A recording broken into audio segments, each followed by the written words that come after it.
Early 2026 opens with a geopolitical landscape in turmoil, sharp-edged, unstable, and saturated with confrontation. The war in Ukraine is entering its fourth year. Russia's political and military offensives continue to carve deeper into Ukrainian territory, despite a wave of global condemnation.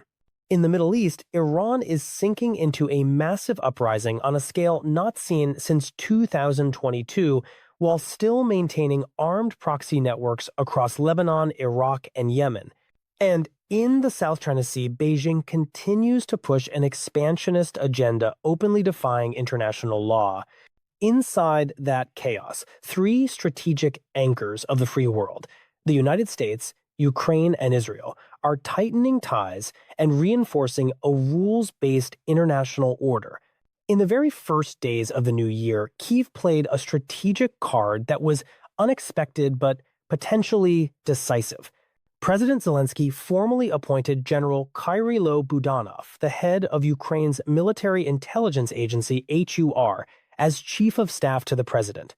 This was not a technical personnel move. It was a qualitative shift in the country's leadership strategy, placing a battle-tested strategic intelligence chief into the second most powerful position in the state, directly coordinating national security, defense, and foreign policy at a critical moment. This move came at the same time Washington was leading efforts to restart peace talks with Moscow. The United States, under President Donald Trump and Secretary of State Marco Rubio, is intensifying coordination with European allies and Ukraine to search for a path toward long-term stability. But those efforts are not happening in a vacuum. Russia continues to use military force as leverage at the negotiating table. Iran threatens to destabilize the region if the United States intervenes in Tehran's domestic crackdown. And China, as usual, stays strategically silent in the face of human rights abuses or acts of aggression, so long as its partners do not threaten its economic interests. The next section of this analysis will dive deeper into General Kyrylo Budanov's record from the battlefield, to the political back rooms, from special operations against Russia, to his ability to lead national strategy. At the same time, we will see the central role of the United States in pushing peace for Ukraine, how Israel is demonstrating resolve against Iran's proxy-driven threats, and why China's strategic silence is making the world increasingly impatient. This is not only a war of bullets and bombs. It is a war of will, of leadership models, and above all, the future of global order. Ukraine is betting its national survival, and the free world has no choice but to stand with Kyiv in this decisive hour. When President Zelensky chose to appoint General Kyrylo Budanov as chief of staff to the president, a role often described as the most powerful right hand in Kyiv, he was not simply replacing a person. He was resetting the entire structure of national governance in wartime. The context could not be more important. The war is entering a decisive phase. Peace negotiations are being pushed aggressively by the United States, and Ukraine needs a leader who can tightly control national security, fight corruption, and lead strategic external messaging. General Kyrylo Budanov, born in 1986, is not an unfamiliar figure to Ukrainians. Appointed head of Ukraine's Defense Intelligence Directorate in 2020, he rose as a symbol of modern intelligence capability, flexible, decisive, and strategically minded.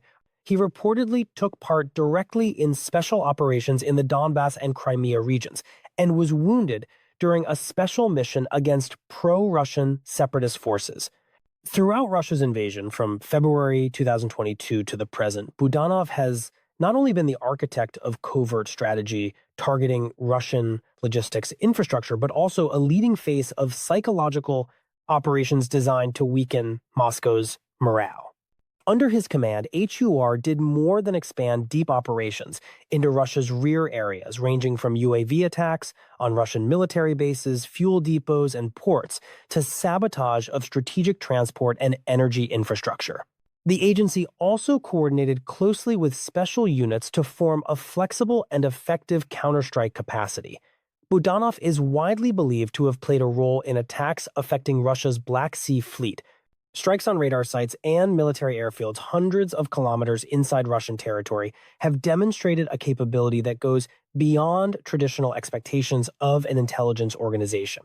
When an intelligence chief is placed at the center of political power, it reflects a reality. Ukraine cannot avoid the national strategy right now is security and victory. There is no room for soft technocratic weakness or old-style political hands.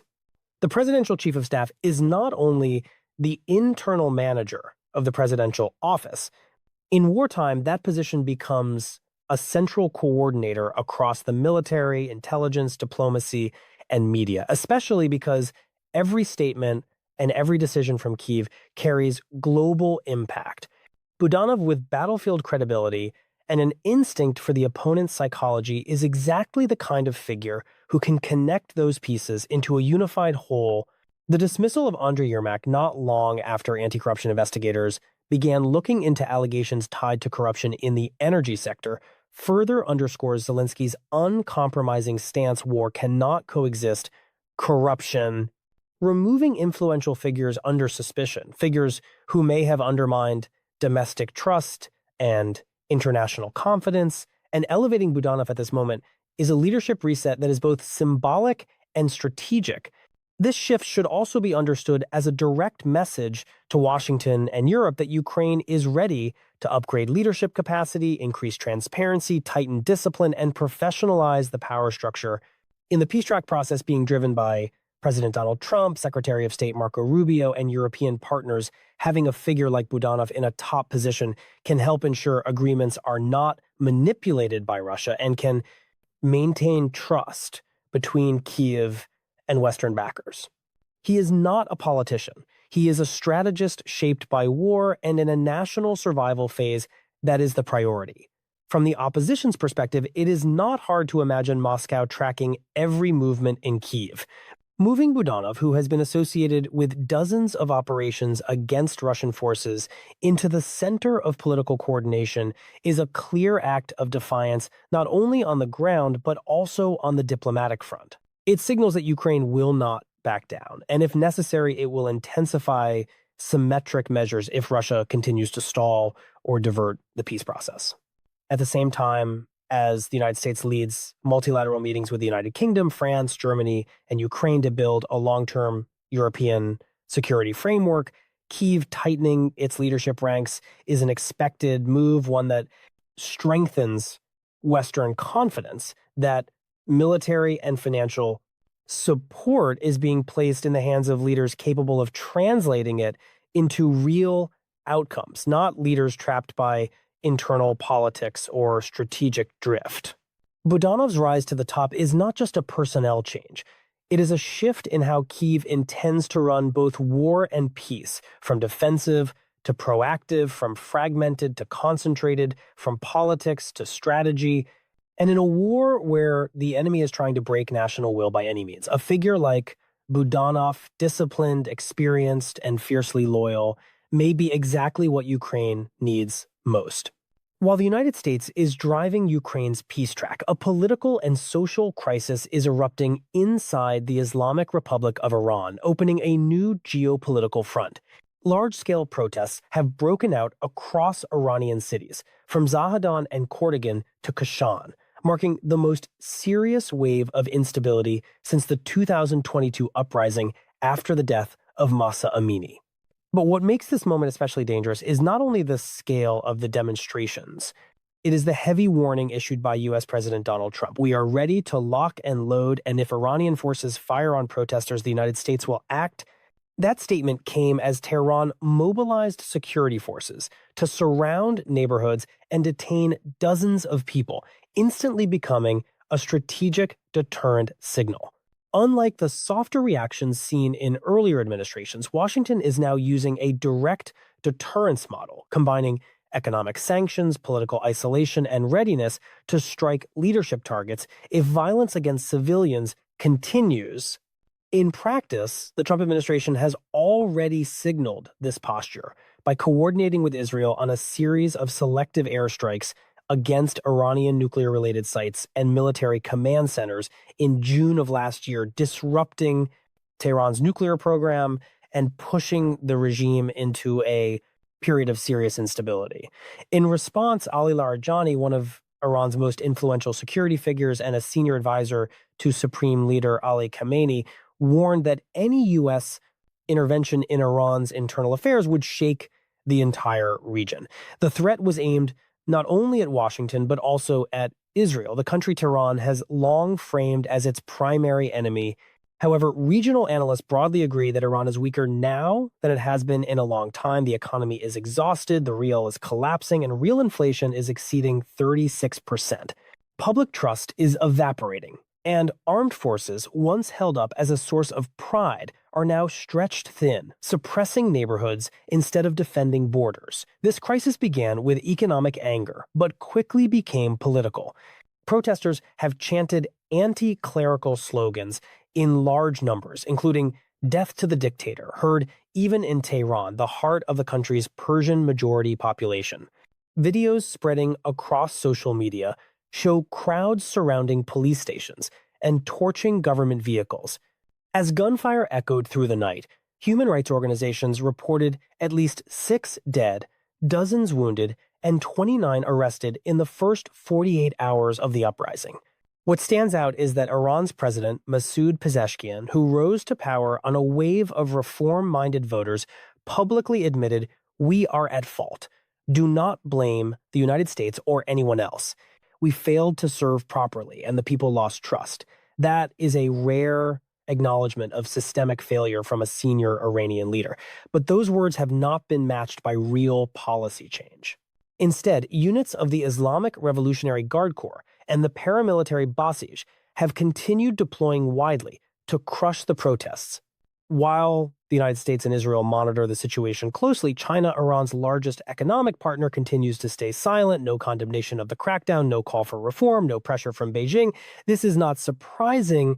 China has long built a near limitless partnership with Iran, especially in oil and gas surveillance technology and cybersecurity. As Iran has been isolated by the West, Beijing has become Tehran's primary economic outlet and also a silent shield for the clerical regime. As a democratic uprising spreads, but that quiet alignment is also pushing China into sharper confrontation with the free world, as Beijing is increasingly seen as enabling authoritarian repression. China's silence while blood is spilled in Iran and while civilians are targeted in Ukraine has become the clearest evidence of a selective indifference policy as long as partners keep energy contracts flowing and do not touch economic interests. Human rights, freedom, and democracy can be ignored.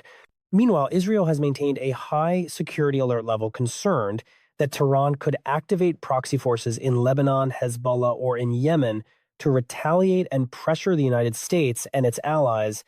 Because of precise preemptive strikes on Iran's air defense network and command infrastructure over the past year, the IDF has demonstrated it will not accept existential threats, while Iran's internal situation remains unstable.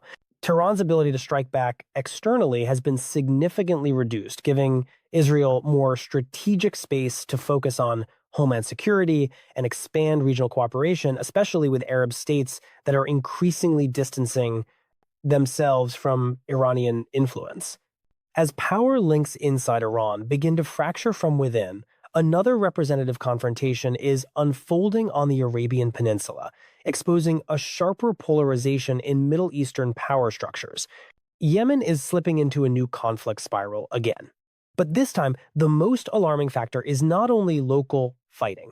It is the increasingly open clash between two Gulf powers, Saudi Arabia and the United Arab Emirates, UAE countries, that once served as pillars of the coalition against the Iran-backed Houthi movement.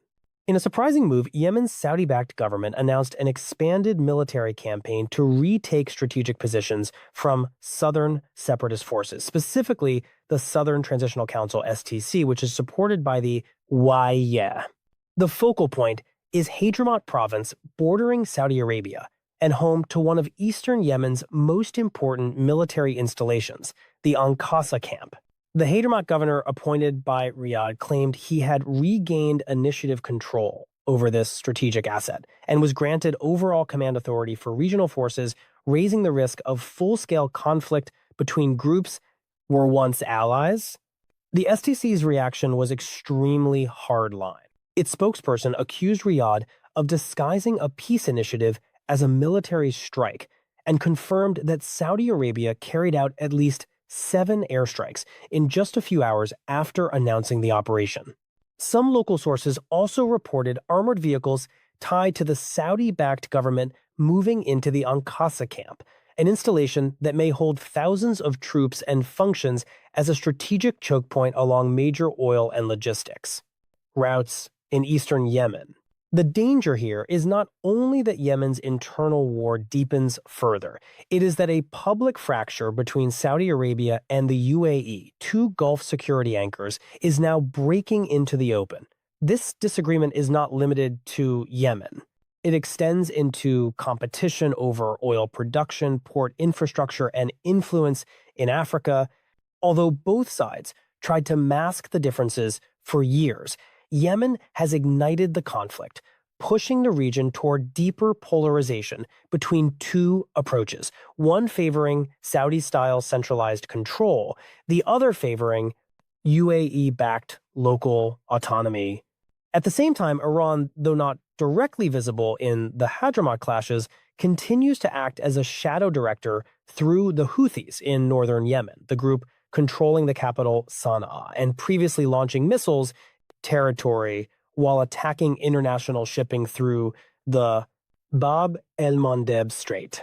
Tehran maintains weapons supply lines, UAV, support military advisors, and intelligence assistance to the Houthis, turning Yemen into a classic proxy battlefield where factions are not only fighting for territory but also representing competing power models in the Islamic world. Tehran's Shiite clerical system versus Sunni monarchies led by Riyadh and Abu Dhabi.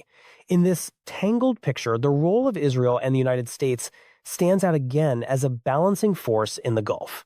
Israel has long monitored Iran's moves in Yemen, viewing Houthi possession of long-range UAVs and cruise missiles provided by Tehran as a direct threat to Indo-Pacific to Mediterranean trade corridors through the Suez Canal and beyond.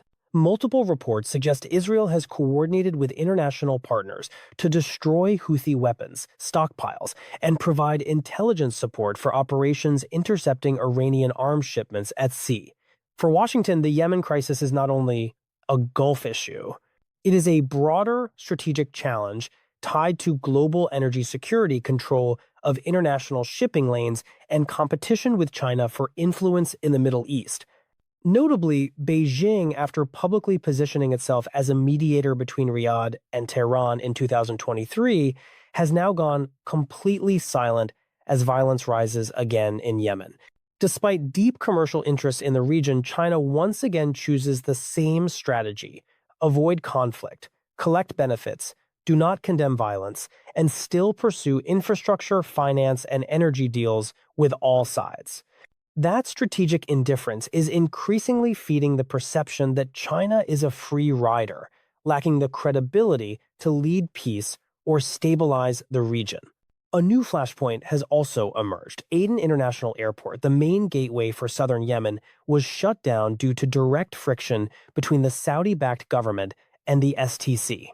A diplomatic delegation from Riyadh was reportedly refused landing clearance, disrupting civilian aviation and pushing millions of civilians toward isolation. The sides accuse each other, but the reality is that trust has broken and the power vacuum is widening. Overall, what is unfolding in Yemen is a clear warning that the Middle East remains a zone of complex geopolitical contradictions where proxy wars, power competition, and foreign intervention intertwine into a network of conflicts that is extremely difficult to unwind. Only a new model based on sustained presence, effective deterrence, and transparent cooperation can pull the region out of the war spiral. And as of now, only the United States and Israel have the capacity, the will, and the responsibility to keep the Middle East from collapsing into full-scale chaos. Across the first weeks of 2026, the world is witnessing a chain of watershed shifts, reflecting a global order being reshaped between the light of democracies and the shadow of authoritarianism, between nations willing to defend principles and those that continue to spread disorder.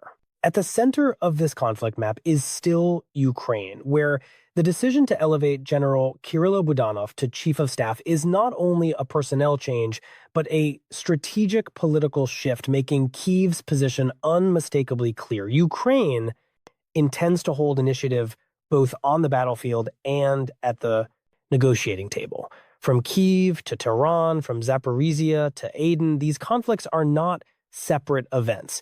They are different fronts of a single, larger war, a war between two worlds. One side is democracies fighting to preserve principles, order, and freedom. The other side is regimes holding power through repression, propaganda, and violence. In that struggle, America, backed by Israel and other democratic allies, remains the only anchor strong enough to keep the world from sliding into total chaos. Yet, the challenges remain. Russia has not withdrawn, Iran has not changed course, and China continues building influence in silence. New risks will keep emerging, and the enemies of freedom never run out of tactics. But if there is one bright point worth emphasizing, it is this: the democratic world still has faith, still has the ability to act, and most importantly, still has the will to fight. And when Kyiv places an intelligence general at the center of power, when Washington keeps leading negotiations, and when Iranians stand up in the face of gunfire, that is not just resistance, it is a declaration. Freedom does not die. Ladies and gentlemen, that is the end of our video. Thank you for your attention and for watching. See you again in our next videos.